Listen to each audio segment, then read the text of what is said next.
মানুষের চাহিদার শেষ নেই, যার যত আছে তার তত বেশি চাই। কার আগে কে ধনী হবে সেই চিন্তা করে। হে এভরিওয়ান, আসসালামু আলাইকুম। Welcome back to my YouTube channel and Facebook page. আজকে শেয়ার করব সারাদিনের একটা ব্লগ, সারাদিন কী করলাম এবং কোথায় কোথায় গেলাম। So let's get started. কোথাও যাওয়ার কথা শুনলে মনটা একদম খুশিতে ভরে যায়, ঝটফট করে রেডি হয়ে যায়। আমি এমনি তো লেট লতিফ, যে কোনো জায়গায় সবসময় লেট করি। আজকে শপিংয়ের কথা শুনে ঝটফট রেডি হয়ে গিয়েছি, মানে এই সুযোগটা আর মিস করতে চাচ্ছি না। যেভাবেই পারি না কেন আম্মুকে পটিয়ে পাটিয়ে শপিং করব। প্রত্যেকটা মেয়ে বা মহিলাদের কিন্তু শপিংয়ের প্রতি একটা আলাদা নেশা কাজ করে বা ভালো লাগা কাজ করে। আমিও কিন্তু তার ব্যতিক্রম নই। এই তো এখানে রিক্সাতে উঠে গেলাম। রিক্সাতে চড়তে আমার প্রচণ্ড ভালো লাগে, কারণ চারপাশের খোলামেলা পরিবেশ, সেই সঙ্গে খোলা আকাশ দেখা যায়। ফার্স্টে যাব ধানমন্ডি বা জিগাতলাতে সুলতানস্টাইনে। একটু সাজুগুজু বা একটু হাতে মেহেদি দেওয়ার কারণে বারবার ঢং করছি ক্যামেরার সামনে। যে কোনো জায়গায় বের হওয়ার সময় বা কোথাও গেলে আমি যখন একটু সাজুগুজু বা একটু রেডি হই, বারবার ক্যামেরাটা নিয়ে ফোকাস করি নিজেকে যে কতটা সুন্দর লাগছে।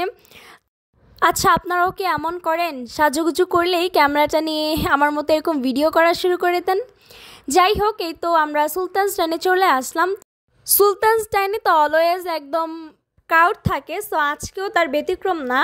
আজকেও যেহেতু ফ্রাইডে, সো ক্রাউড ছিল। তো আমরা খাবার অর্ডার করার অনেকক্ষণ পর আমাদের কাচ্চি আসলো, তারপর আমরা খাওয়া দাওয়া করলাম।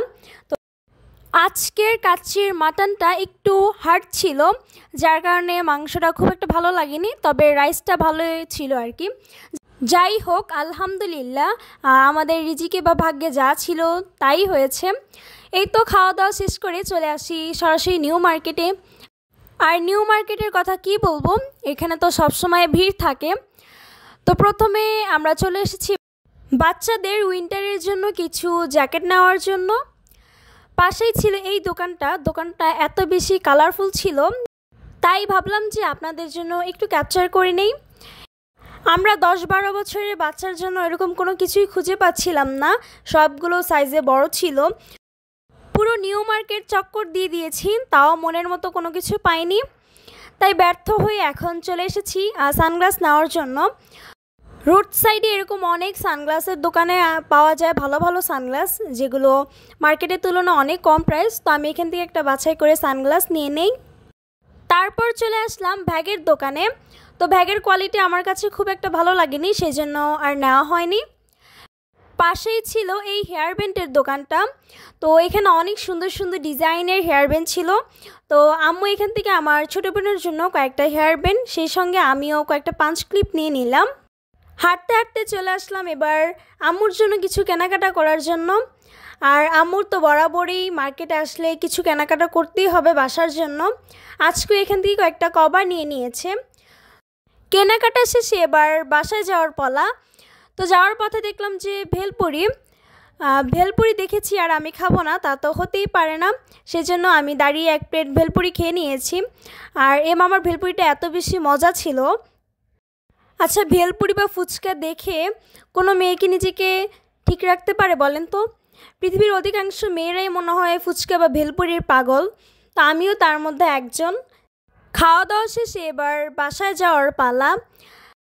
সিঁড়ি দিয়ে নামার সময় এই দৃশ্যটা দেখলাম, মানে এত পরিমাণ ক্রাউড, মানুষের ভিড় ছিল, মনে হচ্ছিল যেন পা ফেলারই জায়গা নাই। সেই সঙ্গে রাস্তায় ছিল জ্যাম। তো অনেক কষ্টে বের হয়েছি সেখান থেকে। বের হয়েও রিক্সা পাচ্ছিলাম না, অনেকক্ষণ হাঁটার পর একটা রিক্সা পাই। তো আমরা রিক্সাতে উঠে পড়ি, আর দেরি করিনি। তো আজকের ভিডিওটা এই পর্যন্তই। সবাই ভালো থাকবেন। আল্লাহ হাফিজ, আসসালামু আলাইকুম।